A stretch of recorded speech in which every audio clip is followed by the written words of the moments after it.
Opa, Alerquino aqui. E, bem, se você viu o primeiro vídeo, você me conhece como a entidade do medo. Mas eu não tô aqui pra falar sobre as entidades ou o resto do pessoal. Hoje eu quero falar sobre uma das minhas maiores criações, o universo expandido do Império Arish.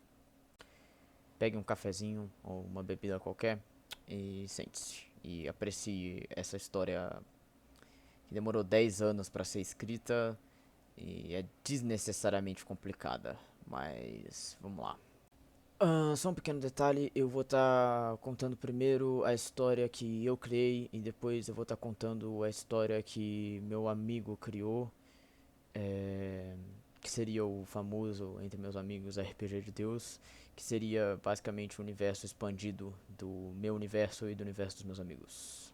Bem, a história toda se baseia nesse personagem, o nome dele é Kido Jarish. E, bem, ele tem duas irmãs, Nissa e Shirley. Não só isso, ele tem um irmão, ou melhor, tinha um irmão chamado Polemist. Nossa história começa numa galáxia muito distante, talvez até mesmo antes da Via Láctea se formar. Essa galáxia já existia, a galáxia de Tenuco. Nela, um grande império reinava, o icônico e temido Império Arish. A subdivisão entre esses Arishs, que são essencialmente uma espécie, uma raça de deuses e de entidades divinas, funcionava assim. Você tinha os patriarcas da família, logo depois você tinha a alta cúpula, é, logo depois os imperadores maiores, os imperadores médios e os imperadores menores. Além disso, você tinha uma espécie de elite na família que eram os sangue puros. Eles são o ápice da do poder concentrado em seres divinos. Porém, voltando ao Kidoji, ele era um imperador médio. A razão disso é porque sua mãe, Lisa Arish, não se casou com um membro já da família e meio que na religião, né, na história dos Arishes, eles precisam manter o sangue dentro da família porque isso teoricamente os faz mais fortes e mantém o gene Arish puro. Eu não sei por que eu escrevi isso desse jeito, mas é. Bem, como você já deve ter imaginado, só pela filosofia de casamentos e vida desses aristas, eles eram bem elitistas e tudo que você imaginar sobre preconceitos e destruição de outras espécies que eles julgavam inferiores era uma coisa comum na vida dos Arish. Mas um garoto se rebelou contra toda essa hierarquia familiar e esse elitismo, literalmente esse fascismo insano da família Arish. O nome dele era Polemist, o irmão mais velho do Kidoji.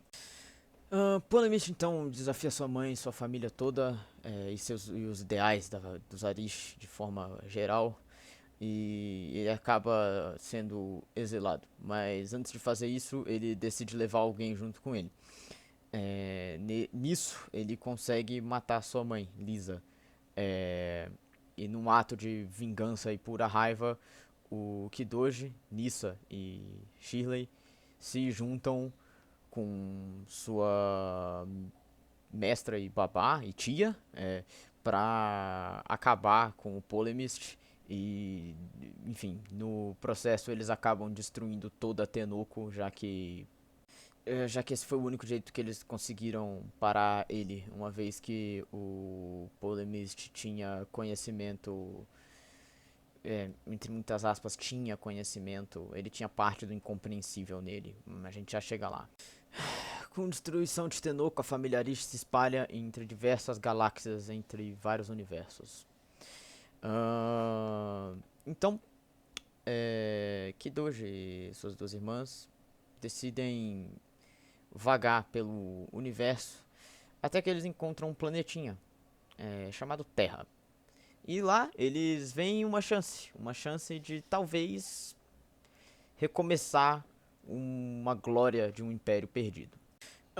Junto com suas irmãs e seus dois amigos, o Bill Withrop, sim, ele é uma referência direta ao Bill Cipher de Gravely Falls, e seu outro amigo, Kazumi Kaiser, eles partem para a Terra e começam suas peripécias.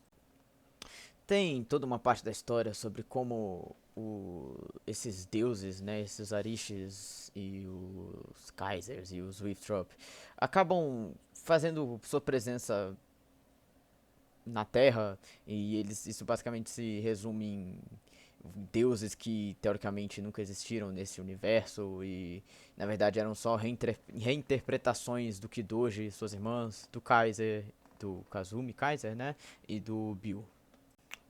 Eventualmente, os irmãos descobrem uma coisa, que sua mãe, por ela ter aura divina, né, e isso é um outro conceito do que é aura e o que é um espírito e etc.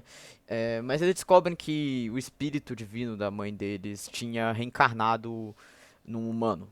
E aí começa uma busca por esse ser, e não demora muito até que eles encontram a mãe reencarnada deles, e eles rapidamente começam a ascender nos planos da sociedade humana.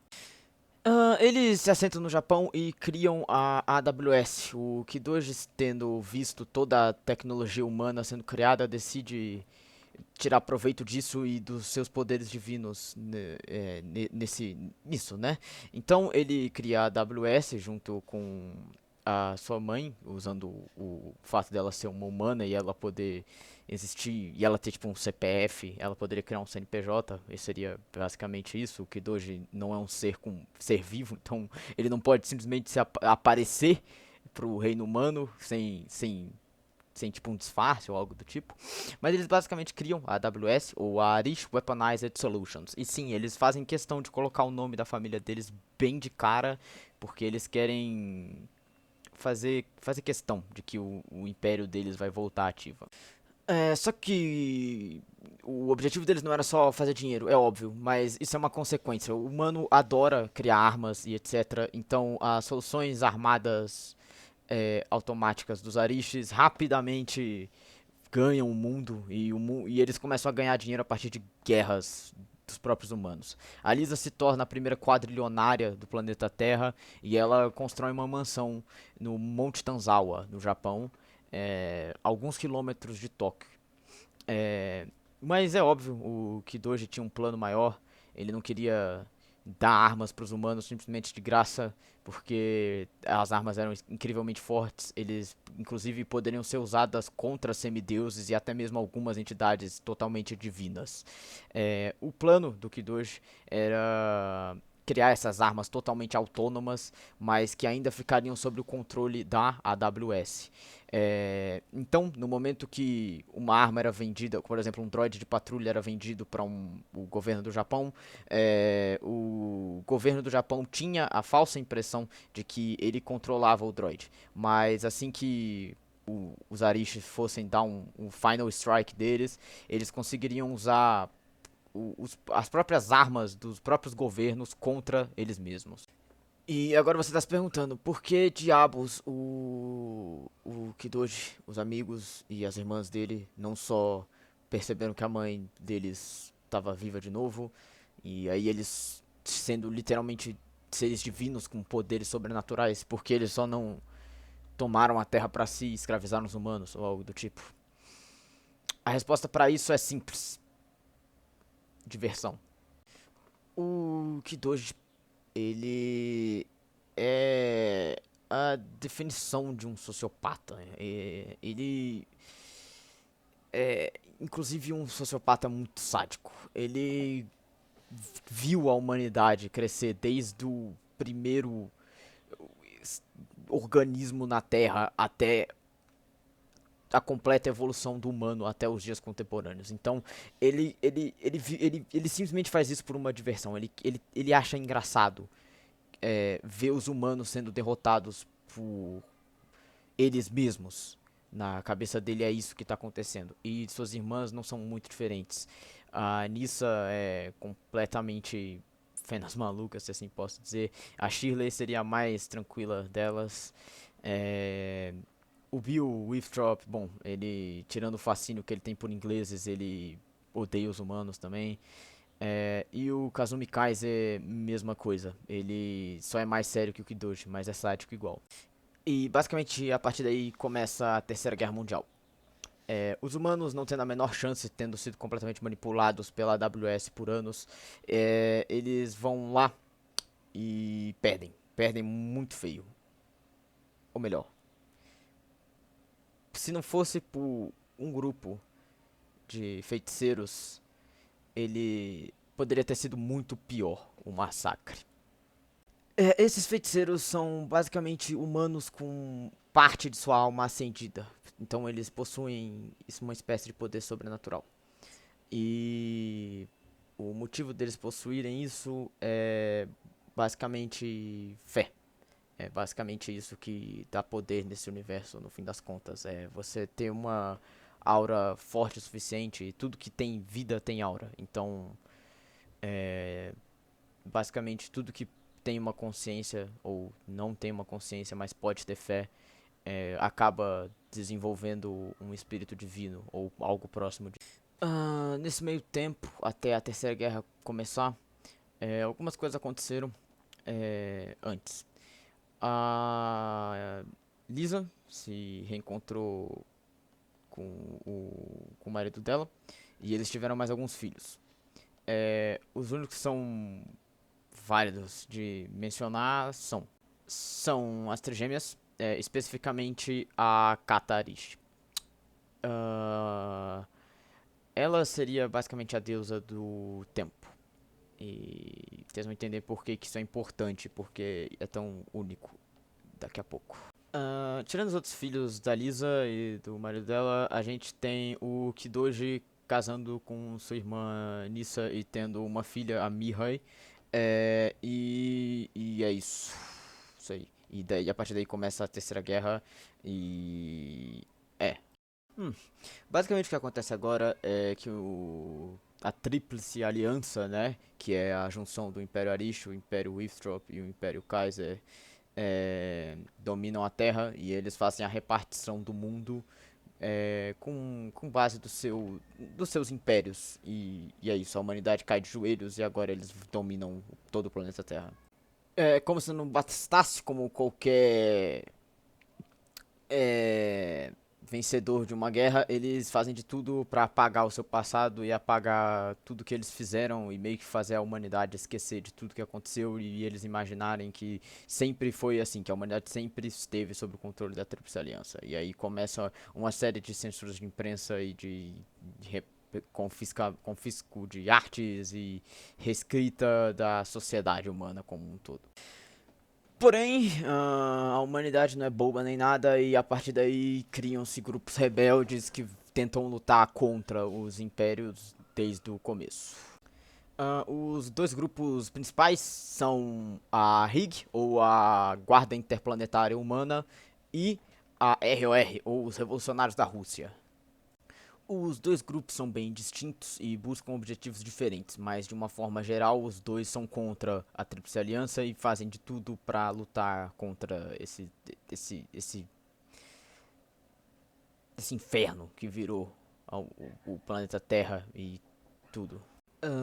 Nesse meio tempo a gente tem o primeiro RPG que eu narrei, o Arish Tales, ou o Império Arish, o Arish Empire, temporada 1, que basicamente vai contar a história sobre esses rebeldes, especificamente o Nathan, ou o IQ. Entre muita trama, muitas sessões e horas de desenvolvimento de trama com os meus amigos, a primeira temporada chega a um fim no que é chamado de a Operação Sunrise. Resumindo o que acontece na última sessão, ou na Operação Sunrise, a frota espacial do Império Arish, que é a frota espacial, a maior frota espacial do sistema solar, ela decide invadir e acabar com o planeta Plutão de uma vez por todas.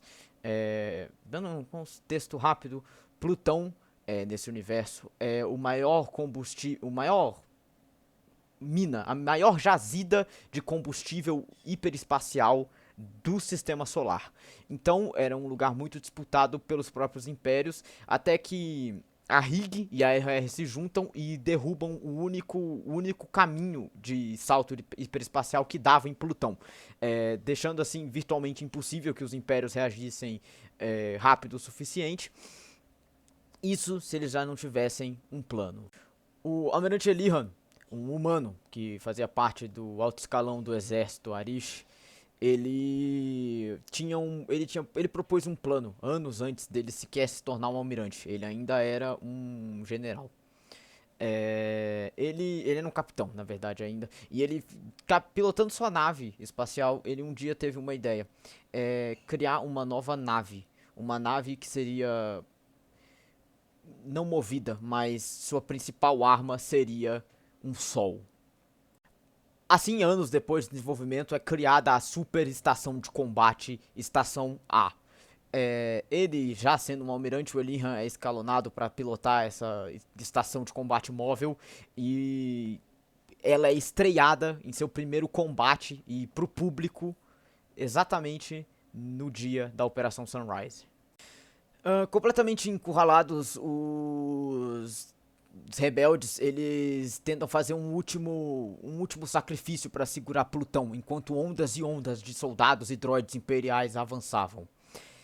Até que, de repente, todas as tropas imperiais recuam.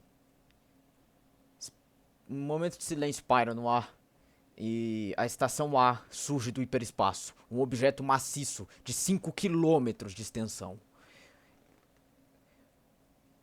O capitão de disparo olha para o almirante Elihan e fala: "Estamos prontos para disparar ao seu comando, senhor." O Elihan não hesita. Fogo. O que o Kidoji estava fazendo nesse meio tempo? Provavelmente tomando cerveja com o Kazumi, enquanto o Bill tomava chá e ria sobre alguma piada de tempo e horário preciso dos ingleses. Com a atmosfera de Plutão sendo completamente desintegrada, todo mundo que estava no planeta também vai de base, né? Dá basicamente o B do LoL, some. Mas era óbvio que um homem estava preparado para tudo que estava vendo: o IQ. O IQ, ele basicamente desenvolveu uma forma de se tornar imortal, igual a esses deuses, de ascender ao plano divino e à imortalidade, não com fé, mas com pura ciência e tecnologia. A partir daí, o Bill começa a fazer muitas piadas de como o Kidoji permitiu que um mero humano totalmente patético, como ele diz, que era o IQ, conseguiu, literalmente usando da tecnologia que os próprios humanos criaram, conseguiu ascender à divindade, né? E, bem, é aqui que começa o começo do fim pro nosso amigo Kidoji. Mas uma pessoa sabia melhor sobre as coisas. Essa pessoa era a pequena Kata. Usando suas habilidades de leitura temporal e de previsão de linhas do tempo, ela conseguia saber que algo sinistro estava para acontecer. Algo que nem ela seria capaz de impedir. Mesmo ela sendo capaz de deletar linhas temporais inteiras desde muito nova. Mesmo ela sendo considerada uma deusa primordial, uma vez que ela seria a própria encarnação do tempo. Ela tinha medo do que estava acontecendo. E tudo volta pro começo.